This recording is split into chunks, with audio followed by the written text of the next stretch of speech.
La psychologie vous aveugle. J'avais hésité avec Bitcoin, une leçon de vie. Dans cette vidéo, on verra ensemble comment Bitcoin peut transformer notre manière de penser, c'est-à-dire notre rapport au temps et la façon dont nous évaluons la valeur des choses. Alors, que vous commenciez tout juste dans la crypto ou que vous pensiez déjà bien maîtriser Bitcoin, franchement, restez jusqu'au bout. Je vous promets que cela pourrait profondément changer votre vision des choses. J'ai des amis qui débutent dans la crypto et qui ne parviennent pas du tout à imaginer un Bitcoin à plus de 1 million de dollars, voire plus. Pire encore, certains sont dans la crypto depuis des années et pour eux aussi, c'est impensable. Pourtant, j'estime que c'est tout à fait logique. À mes yeux, aucun autre scénario n'est envisageable. Alors je crois que l'une des principales raisons, c'est notre difficulté à nous projeter dans le temps. On a tous tendance à envisager le court terme. Quelques jours, quelques mois, c'est normal, c'est humain. Alors un bon exemple, ce sont les effets cumulés au fil des ans.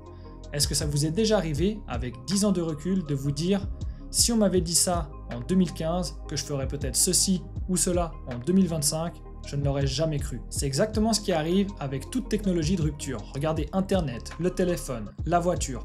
Au début, personne n'y croyait. Il n'y avait ni besoin, ni utilisateur. Puis soudain, ça explose. Et 10 ans plus tard, c'est devenu la norme. Mon objectif aujourd'hui, c'est de partager avec vous les convictions qui m'animent pour que vous ayez toutes les clés en main et preniez les meilleures décisions pour votre avenir. Dans ma vidéo Bitcoin accumule tes sats, je vous montrais ce tableau, comparant Bitcoin, le dollar, l'or et l'immobilier, selon plusieurs critères qui expliquent la valeur d'un actif. L'idée, c'était de comprendre ce que justifie la valorisation de l'or, de l'immobilier ou du Bitcoin, pour déterminer finalement quel serait l'investissement le plus pertinent. Le premier critère qui me vient à l'esprit, c'est la rareté. Pourquoi valorise-t-on quelque chose de rare? Est-ce vraiment la rareté qui fixe le prix d'un actif? Prenons l'exemple du rhodium. Il est 2 fois plus rare que l'or et se vend 2 fois plus cher au kilo. Pourtant, personne ne suggère d'y placer ses économies. Le rhodium, il sert surtout en industrie et n'est pas utilisé comme réserve de valeur. Sur les marchés mondiaux, environ 40% de l'or sert à la joaillerie, moins de 10% à l'industrie, donc les composants électroniques, et 50% restent cantonnés à des investissements ou à de la réserve de valeur. Alors, soit des lingots en coffre, soit des lingotins et des pièces d'or chez les particuliers. Les plus gros consommateurs d'or sont les pays asiatiques. Là-bas, on achète des bijoux pour conserver de la valeur et les revendre en cas de besoin. C'est quelque chose de profondément culturel, c'est un véritable placement. Ainsi, 90% de l'or acheté sert de réserve de valeur. L'or, c'est vraiment la référence depuis des millénaires. Il vaut parce que chacun y croit, c'est un consensus social. Et si un jour, les gens décidaient de placer leur argent ailleurs, car ils avaient peut-être trouvé quelque chose de mieux, l'or perdrait instantanément sa valeur. Sa valeur, elle repose sur sa fonction de réserve, non sur son utilité intrinsèque. Ce mieux pourrait être Bitcoin. Comparé à l'or, il est plus facile à transporter et à sécuriser. Vous pouvez envoyer des fonds de l'autre bout du monde en moins d'1 minute et pour presque rien. Vous pouvez l'acheter ou le vendre partout, instantanément. Même pour 100 millions d'euros, c'est faisable. Le principal frein aujourd'hui, c'est la volatilité de Bitcoin. Pourtant, sur le long terme, on parle bien du long terme, son cours ne cesse d'atteindre de nouveaux sommets. Mais comme je l'ai dit au début de la vidéo, nous peinons à regarder au-delà du court terme. Bitcoin, il est volatile parce qu'il est encore nouveau. Il faut du temps pour bâtir la confiance, et pour faire confiance, il faut comprendre. C'est quoi Bitcoin concrètement? Pensez à votre compte bancaire. On vous attribue un IBAN pour y recevoir de l'argent. Avec Bitcoin, c'est pareil. Vous disposez d'une adresse, votre clé publique. Pour dépenser votre argent bancaire, vous passez par la banque. C'est elle qui détient la clé de votre compte. Elle décide finalement si elle fait le virement ou si elle bloque l'opération. Avec Bitcoin, il n'y a pas d'intermédiaire.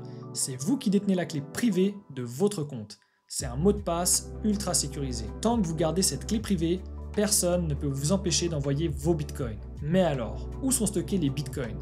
Ils sont stockés dans un registre public, distribué sur des millions d'ordinateurs, qu'on appelle la blockchain. Personne ne peut modifier ce registre arbitrairement, grâce à des règles cryptographiques. C'est un peu comme un coffre-fort transparent, chacun peut voir le solde des adresses, sans savoir finalement à qui elles appartiennent. C'est pseudonyme. Si vous avez la clé privée d'une adresse, vous pouvez dépenser ces bitcoins.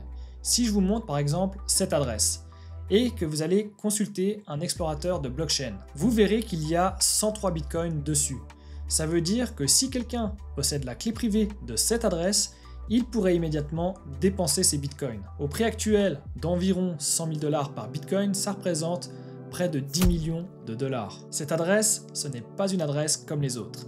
C'est une adresse historique. C'est même l'une des adresses utilisées par Satoshi Nakamoto lui-même pour miner les tout premiers blocs de Bitcoin. C'est ce qu'on appelle l'adresse du Genesis Block, le tout premier bloc de la blockchain Bitcoin. Ce qui est fascinant, c'est qu'on peut tous voir cette adresse, son solde et toutes les transactions associées depuis 2009. Tout est public, consultable par n'importe qui, n'importe où dans le monde, et ça ne dépend d'aucune institution. Mais même si vous voyez ce solde, même si vous savez combien il y a dessus, vous ne pouvez rien faire sans la clé privée. C'est exactement ça la puissance de Bitcoin. Seule la clé privée donne le pouvoir sur les fonds. Tant que cette clé est secrète, ces bitcoins sont intouchables, même par les gouvernements, les banques ou n'importe quelle autorité. Et ce qui rend cette adresse encore plus symbolique, c'est que ces 103 bitcoins, ils n'ont jamais bougé. Depuis 2009, ils sont là comme figés dans le temps. Certains pensent que Satoshi a voulu laisser ces coins comme un monument, comme une preuve. D'autres imaginent qu'il n'est peut-être même plus là pour les utiliser. Cet exemple montre à quel point Bitcoin est transparent. On peut vraiment tout vérifier, mais aussi souverain et sécurisé. Sans clé privée, personne au monde ne peut déplacer ses fonds. En résumé, cette adresse de Satoshi Nakamoto illustre parfaitement les principes fondamentaux de Bitcoin. La transparence, tout est visible et traçable. La souveraineté, celui qui détient la clé détient les fonds. Et la rareté, ces coins ne seront jamais dupliqués. Et ça, c'est juste incroyable quand on y pense. Dans une banque, votre argent, c'est simplement des lignes qui sont inscrites sur un registre qui est stocké de manière centralisée dans les serveurs de la banque. C'est elle qui gère, ça lui appartient. Dépenser ces bitcoins ne demande qu'une simple connexion internet. Peu importe où vous êtes dans le monde, vous pouvez envoyer des fonds en quelques secondes sans intermédiaire ni barrière. Dans le système traditionnel, transférer de l'argent d'un pays à un autre, ça implique souvent des démarches lourdes. Conversion de devises, règles bancaires locales, taux de change, délai de plusieurs jours, parfois même des justifications administratives. Avec Bitcoin, tout cela disparaît. Le réseau est mondial, sans frontières ni horaires, et les transactions se règlent quasiment instantanément pour des frais minimes. En matière de liberté individuelle et de souveraineté financière, Bitcoin n'a pas d'équivalent. Il est tout simplement à des années-lumière du système bancaire d'aujourd'hui. Pour simplifier la sauvegarde de cette clé privée, on utilise généralement une phrase de 12 ou 24 mots. Plus facile à mémoriser qu'une longue suite de chiffres et de lettres. C'est un concept fou, stocker des millions dans votre tête. Mais j'expliquerai tout ça en détail dans une prochaine vidéo. Avec Bitcoin, votre argent, c'est votre clé privée. Je sais que ça peut être déstabilisant, surtout quand on est habitué au système bancaire classique. Mais cela signifie aussi que ni les banques, ni les gouvernements, ni le FBI peuvent saisir vos fonds sans votre clé privée. Finalement, le seul risque, c'est de perdre ou de vous faire voler votre clé privée.